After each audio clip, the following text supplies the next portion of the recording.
Baik, kita akan masuk ke bagian soal nomor 3. Sebuah sampel 0,4 kg ditempatkan dalam peralatan pendingin yang menghilangkan energi sebagai panas dengan laju konstan.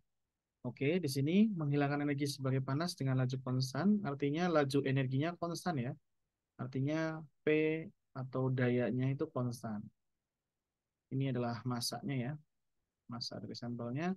Gambar satu memberikan suhu T sampel versus waktu T kecil. Skala horizontal diatur dengan TS sama dengan 80 menit. Jadi artinya di sini kalau Anda lihat TS itu 80 menit. Satu, 2, 3, 4, 5, 6, 7, 8. Satu garis, satu grid di sini akan sama seperti 10 menit. Jadi kalau grid yang hitam ini akan sama dengan 40 menit ya.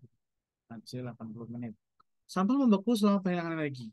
Kalau jenis sampel dalam fasa cair awalnya adalah 3000 Joule kilogram Kelvin. Berapa kalor perubahan sampel dan kalor jenisnya dalam fase beku? Oke, kita bisa lihat di sini. Sampel itu mula-mula suhunya ada di 300 Kelvin, lalu turun sampai 270 Kelvin. Dan kita ketahui kalau di sini adalah sampelnya cair, maka kita bisa bayangkan di sini dia pada cair suatu jenis cairan, gitu ya. Jadi ini pada dalam fase cair di sini, fase cair. Lalu di titik ini dia berubah berubah jenis, di cair berubah ke padat. Hingga kemudian suhunya turun lagi, di sini sudah ada di fase yang padat. Artinya kita bisa lihat di sini suhunya turun, di sini berubah bentuk, di sini turun lagi suhunya dalam kondisi yang berbeda. Nah, kalau ditanyakan berapa kalor peleburannya, kita bisa lihat dulu pada saat sampel berada fase cair, di situ suhunya turun sebesar 300 300 jadi 370. Jadi perubahan suhunya itu secara mutlak itu akan sama dengan 30 Kelvin.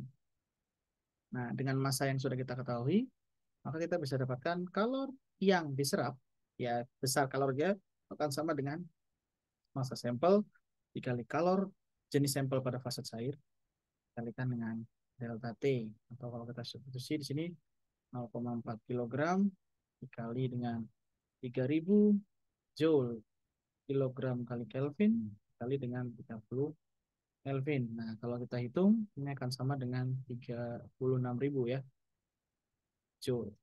Ini yang 0,4 kali 9 ya, dikali 7. Sehingga karena dia konstan, laju daya itu akan sama dengan besar kalor per T. Saya ambil T-nya T cair ya, T1 ya. Ini akan sama dengan 3600 Joule dibagi dengan fase cair itu ditempuh dalam waktu 40 menit. 40 menit itu akan sama dengan 36.000 Joule per 40 ini min ya maksudnya kali 60 second. Ya, karena setiap menit itu 60 second. Jadi kalau kita hitung ini akan sama dengan 15 ya. Namun ada dua soalnya 360 dibagi dengan 24 kira-kira akan sama dengan 15 joule per second atau 15 watt. Sehingga kalau kita hitung kalor peleburan sampelnya ya, kalor yang diperlukan untuk meleburkan sistem itu akan punya daya yang sama tapi dalam waktu yang sesuai dengan bagaimana peleburannya. Di situ waktu yang diperlukan adalah 1, 2, 3 garis atau 3 grid itu akan sama dengan 30 menit ya. Hingga dengan P akan sama dengan mungkin saya hitung karena dia menit ya. Jangan pakai second, kita akan punya di sini 900 joule per menit. Ini akan sama dengan 900 joule per menit dikalikan dengan 30 menit ya dari gambar. Ini hasilnya adalah 227.000 joule. Nah, ini akan sama digunakan oleh melebur atau sama dengan massa dikalikan kalor lebur. Sehingga dengan massa yang 0,4 kita ketahui kalau lebur akan sama dengan Q dibagi dengan M. Itu akan sama dengan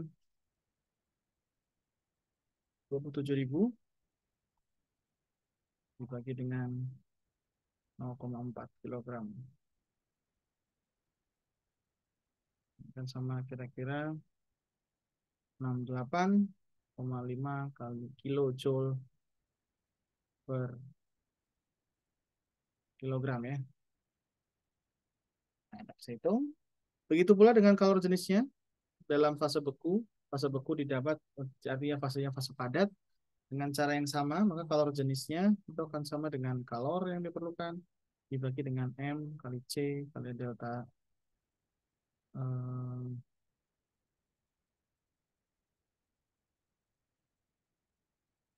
oh C-nya enggak M kali delta T ya, harga mutlak.